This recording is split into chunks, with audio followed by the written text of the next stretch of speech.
Welcome to Still Stella. Living life sarcastically. Hi, y'all. Welcome to Still Stella. Living life sarcastically. This podcast comes with a trigger warning, extreme sarcasm, and mild emotional violence. Today we're talking about surgery, deals, and independence.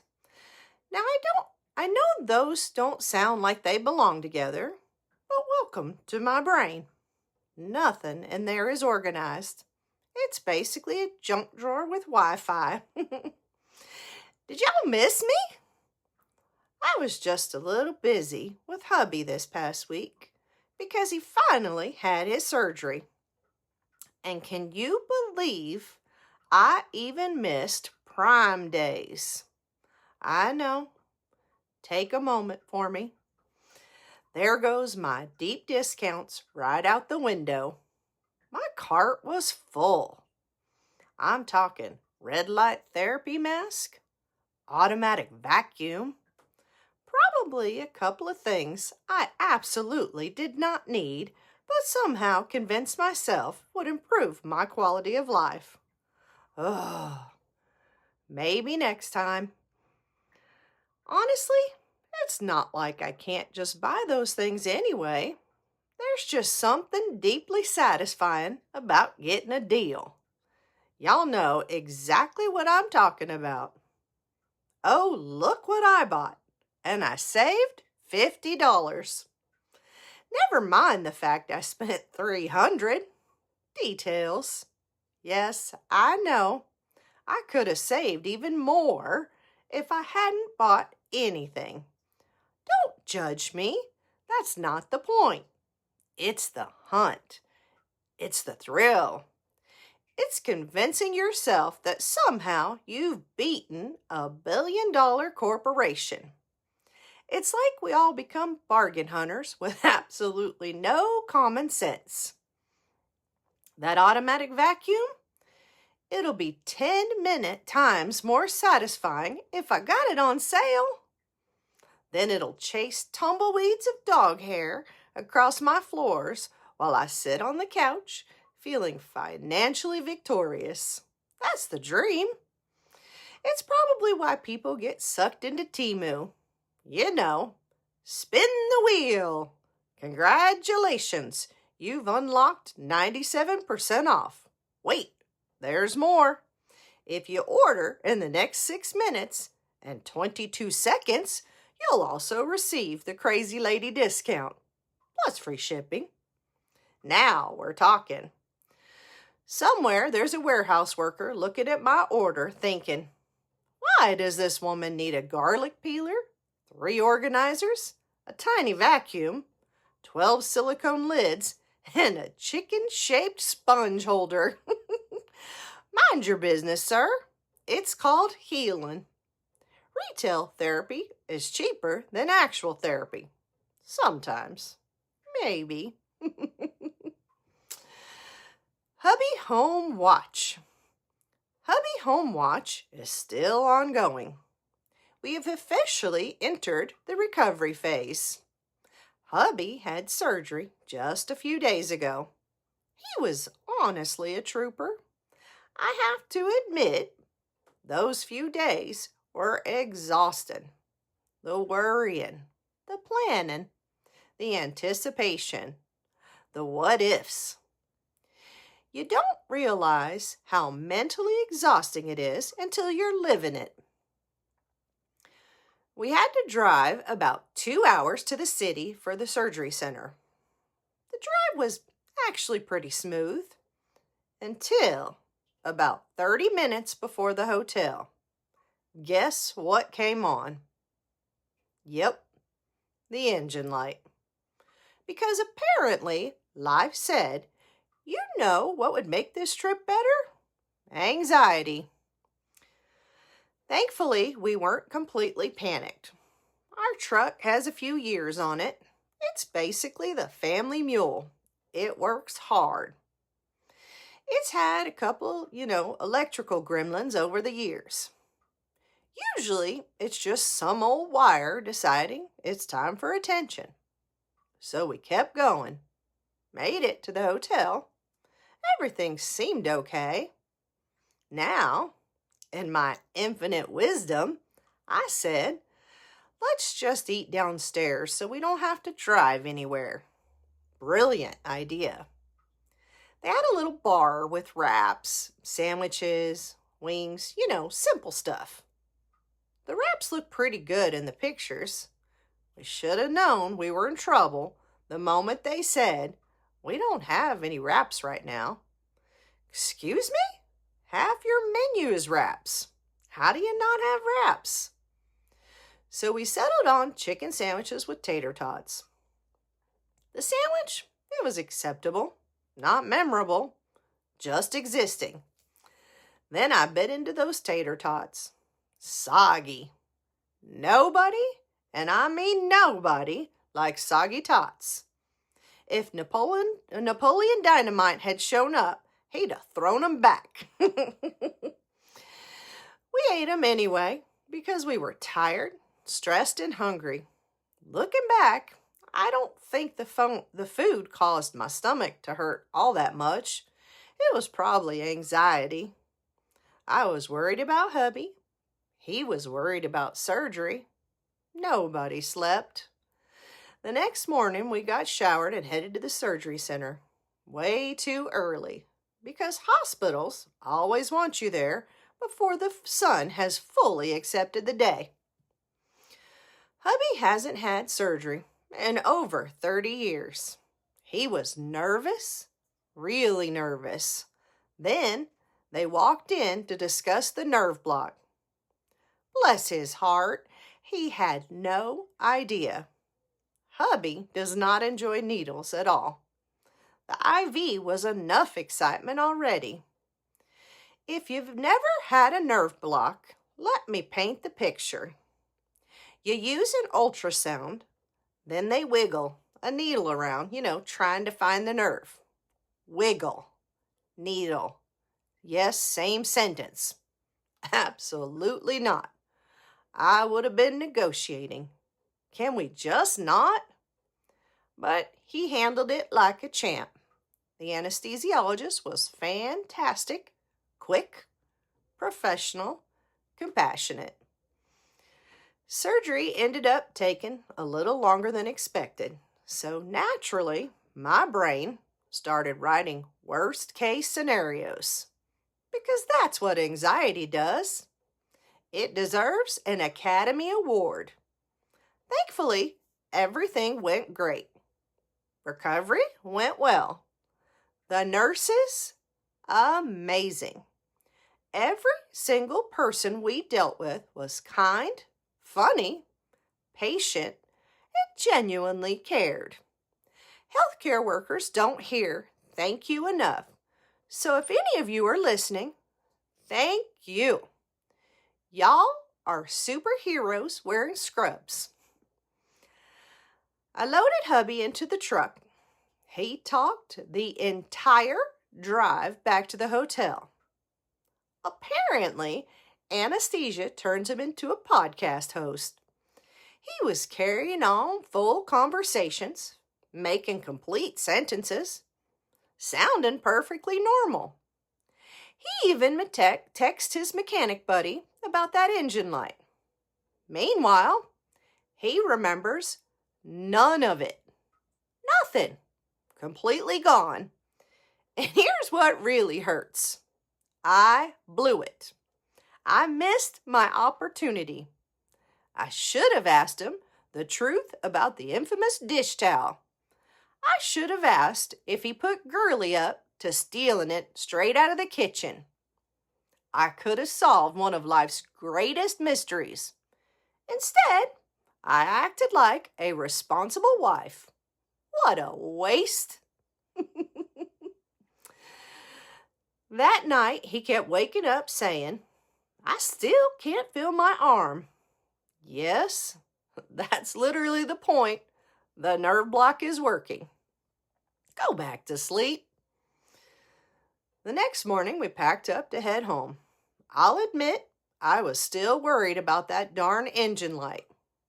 Y'all, you are not going to believe this. The light was gone.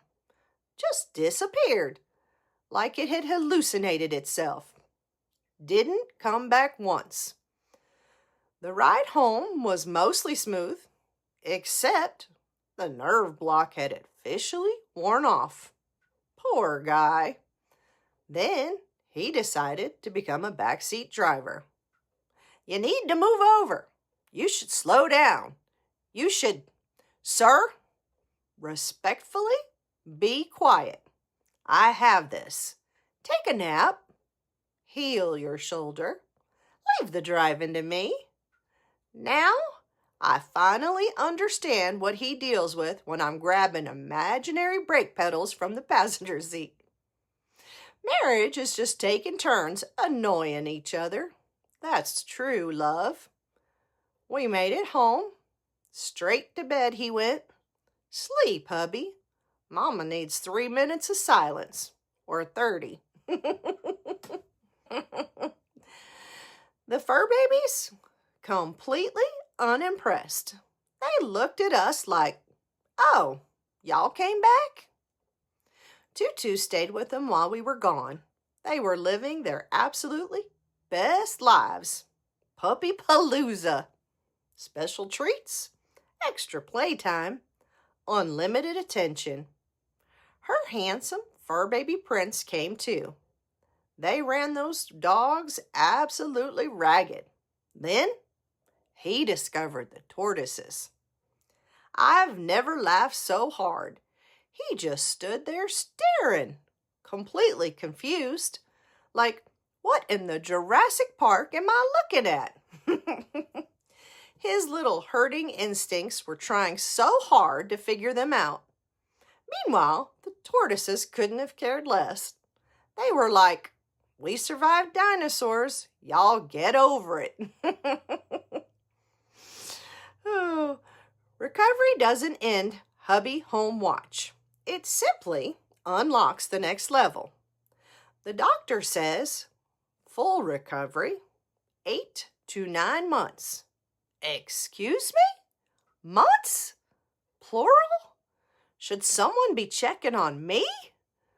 Maybe hubby home watch needs wellness checks too. Just make sure we're both still alive. Nobody's walked the plank. Nobody's hidden a body. Nobody smothered anybody with decorative throw pillows. Although, to be fair, starting over with another surgery just sounds exhausting. So he's probably safe. Let's talk about pain scales. Every nurse asks, what's your pain from 1 to 10? Well, who's 10? Because my 10 and your 10 might be completely different. I've lived with chronic pain, so my 6 might be somebody else's emergency room. Pain is subjective. Women have babies. Men get the sniffles and start updating their wills. I'm kidding. Mostly. Not really. Hubby's doing great. It's just those first few days are rough. Pain is pain. Give yourself some grace. Now let's discuss the great shower debate. Hubby is counting down the days until he can shower. He talks about it constantly. Honestly, I think missing showers bothers him more than the surgery. Sir, it's 1 more day. You've slept 18 hours. You haven't worked up enough sweat to offend anybody. Although, I have to admit, most men would absolutely celebrate doctor's orders telling them to skip bathing. I jumped right back into work. I did take a little time off, but I still worked here and there. Because let's be honest, nobody handle things exactly the way you do. You leave for 1 day, and suddenly everyone forgets how email works. Meanwhile, hubby gets 8 to 9 months. I had a knee replacement and I was still working. Apparently, unless someone removes my entire brain, I'm expected to answer those emails. Actually, I'm pretty sure Mikey already had a partial lobotomy, and somehow he's still employed. Lately, I've been wondering, maybe it's time to figure out what I want to be when I grow up. Maybe I need a career change. Or maybe it's menopause steering the ship again. Ask me tomorrow. Tomorrow, I'll probably forget I ever said this. Brain fog really is nature's delete button. The rage eventually settles, then I go right back to babysitting adults and reminding them to do the jobs they were hired to do. I genuinely love where I work. I really do. The people are wonderful, mostly. How about y'all? Have you figured out what you want to be when you grow up? Because I still haven't, and I'm okay admitting that. One thing I have learned, I have to take care of myself too. You can't pour from an empty cup, especially women. We were raised to make sure everyone else was okay first. Everybody gets fed. Everybody gets taken care of. Everybody else's problems somehow become ours. And somewhere along the way, we forget ourselves. Now we're older, we're tired. We're running on caffeine, sarcasm, and hormone fluctuations. People will absolutely take advantage of Southern hospitality if you let them. So maybe, just maybe, it's okay to book the spa day. It's okay to have lunch with your friends. It's okay to pour the glass of wine or two. No judgment. Self-care isn't selfish. It's maintenance. Just like changing the oil in your truck. See? Full circle. We're coming up on the 4th of July, the 250th anniversary of our independence. Some people think long weekend. Some think fireworks. Others think barbecue. Honestly, all of those are correct. Me? I'm looking forward to slowing down just for a minute. My responsibilities are hubby, the fur babies, and the tortoises. Feed everybody, keep everybody alive, success. As we celebrate America's independence, I also think it's worth celebrating our own, especially those of us from Generation X. We were the latchkey kids, raised on cereal, microwave dinners, water hoses, street lights, bike rides, and the neighborhood mom yelling somebody else's name because she didn't actually know who we belonged to. We learned independence because we didn't have another choice. We figured things out. We solved problems. We entertained ourselves. We survived without GPS, without cell phones, without Google. We actually had to remember phone numbers. Can you imagine? That's why we're stubborn. That's why we're resourceful. That's why when somebody says, I don't know how, our first instinct is, well, figure it out. It's not because we're mean. It's because that's exactly what we had to do. It made us resilient, independent, strong, and maybe just a little sarcastic. Okay, a lot sarcastic. However you're celebrating Independence Day, be kind to your neighbors. Watch out for veterans who may struggle with fireworks. Watch out for scared pets. Keep your fur babies safe. Love your family. Enjoy your friends. Eat too much barbecue. Laugh out loud. make memories. Life changes fast. Take the pictures. Tell people you love them. And don't forget to laugh through the chaos, because sometimes that's all we've got. Marry your lobster. Drink the rum. Get the deal if it's really a deal. And hug the friends who don't secretly root against you. Thank y'all so much for listening. If you enjoyed today's chaos, follow or subscribe so you don't miss next week's episode. And as always, share it with your real ones. Until next time, keep living life sarcastically. Thank you for listening to Still Stella, Living Life Sarcastically.